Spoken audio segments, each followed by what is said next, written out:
कपड़े धोने वाली बहू। शादी के पहले से ही विभा को कपड़े धोने का बड़ा शौक था। कभी नल के नीचे तो कभी तालाब के पास। अरे मेरी नीली वाली लुंगी नहीं दिख रही है। विभा की अम्मा, कहाँ रखी है लुंगी? अरे वो तो विभा ने परसों ही धोकर रखी थी आपकी अलमारी में, देखो वहीं होगी।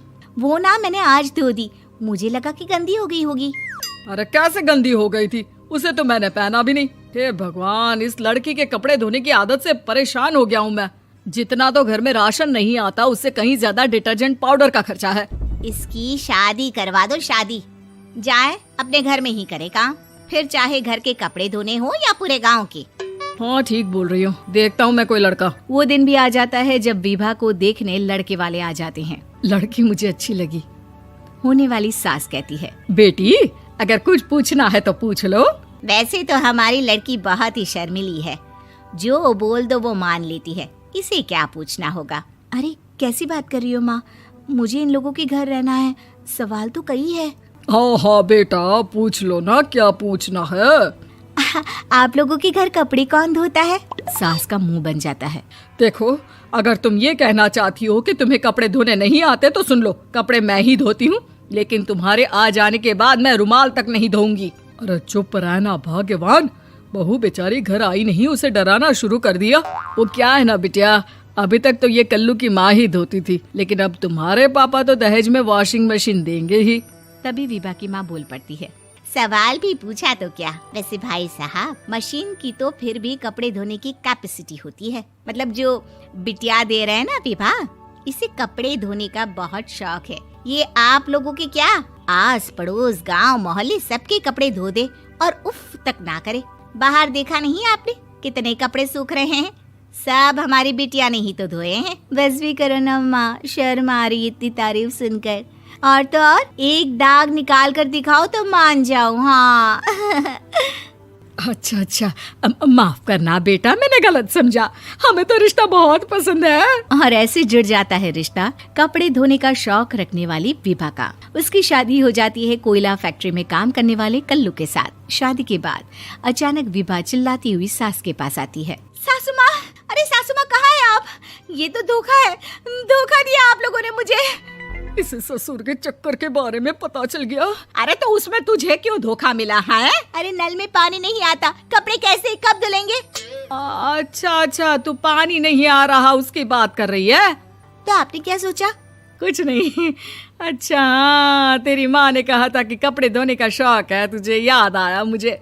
शौक बोलकर कपड़े धोने वाले मेरे जुनून को कम ना आके सासू माँ, कपड़ा धोना मेरा गुरूर है। तभी पति भी वहाँ आ जाता है। अभी मैंने इसे सनी देओल की फिल्म दिखाई है, उसी के डायलॉग मार रही है माँ। अच्छा सुन, साफ बता रही हूँ, पानी सुबह 4 से 6 और शाम को 10 से 12 आता है, समझी? विभा टाइमिंग सुनकर हैरान हो जाती है। ये क्या भूतों का मोहल्ला है?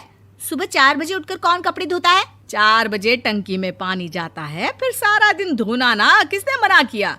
अरे कैसी बात कर रही हैं? 200 लीटर की टंकी में कितने कपड़े धो लूंगी मैं? सुबह ही उठ जाऊंगी मैं। अब क्या था, विभा सुबह 4 से लेकर रात के 12 बजे तक कपड़े ही धोती रहती। एक रोज सास पड़ोस से निकलकर कहीं जा रही होती है कि साथ वाली कहती है, हाँ कल्लू की माँ, जरा ये बताओ कि 2 साड़ी है, 2 ब्लाउज और एक पेटीकोट और एक नाड़े वाला लंबा कच्छा। हाँ तो? अरे तो क्या, कितना लोगी धुलाई ये बताओ। धोबन दिख रहे हैं हम क्या? हमारे पति सरकारी नौकरी से अभी रिटायर हुए हैं और बेटा सुपरवाइजर है कोयला फैक्ट्री में। धोबन समझ रखा है हमें। हाय रे कल्लू की अम्मा, माफ कर दो, वो तो मोहल्ले में यही सब बता रहे थे कि तुमने बहू को कपड़ा धुलवाने के काम में लगा दिया है। सास को पड़ोसन की बात सुनकर गुस्सा आ जाता है। वो घर पहुंचती है जहां घर के बाहर ही इतने सारे कपड़े सूख रहे होते हैं जितने कि किसी धोबन के घर पर। अरे ओ कल्लू की दुल्हन, बाहर निकल। माँ जी यहीं आ जाओ, बाथरूम में चादर धो रहे हैं हम। अरे अभी हम धोते हैं, तुमको बाहर निकलो। ये आस पड़ोस वाले बोल रहे हैं कि हम बहू से कपड़े धुलवा कर उसे कपड़ा धोने वाली बना दिए हैं। अरे छोड़ो ना माँ जी, किन लोगों की बातों में आती हो? आस पास के लोगों का तो काम ही होता है कि वो किसी तरह सास बहू को लड़ा दे। बहू सारे घर के कपड़े धोती है, ये क्या कम है? बोलिए। सास को भी लग जाता है कि वो बहू का ये सनकीपन नहीं छुड़वा सकती, इससे अच्छा है कि खुद ही चुप हो जाए। एक रोज सास और बहू मंदिर जाते हैं, जहाँ सास की साड़ी वहाँ खड़ी भीख मांगने वाली से मिलती है। माँ जी क्या बात है, आपकी साड़ी उस भिखारन से कितनी मिल रही है ना? हाँ हाँ देखो तो, दोनों की साड़ी मिल रही है। क्या बात है कल्लू की अम्मा, तुम खुद को तो अफसर की बीवी बताती हो और ऐसी सिंपल सी प्लेन साड़ी पहनकर घूमती हो। सिंपल और प्लेन नहीं है ये साड़ी। तो क्या सोने के धागे से फूल बने हैं? कुछ भी सासू माँ, कुछ भी। हाँ बने थे इस साड़ी में सोने के धागे से फूल। मेरे पति लेकर आए थे मद्रास से स्पेशली मेरे लिए 10,000 की।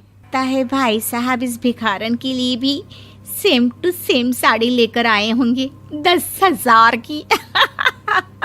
सास उस वक्त तो कुछ नहीं कहती, लेकिन बहू के साथ घर आती है और अलमारी से एल्बम निकाल कर लाती है। ये साड़ी देख रही है, ये वही साड़ी है जिसे मैंने अभी पहना था। इस साड़ी में ये जो चमकदार फूल दिख रहे हैं ना, ये सोने के धागों से काढ़े गए हैं। लेकिन तू लोकल वॉशिंग मशीन ब्रश से घिस घिस कर सारे फूलों को निकाल कर साड़ी प्लेन कर दी।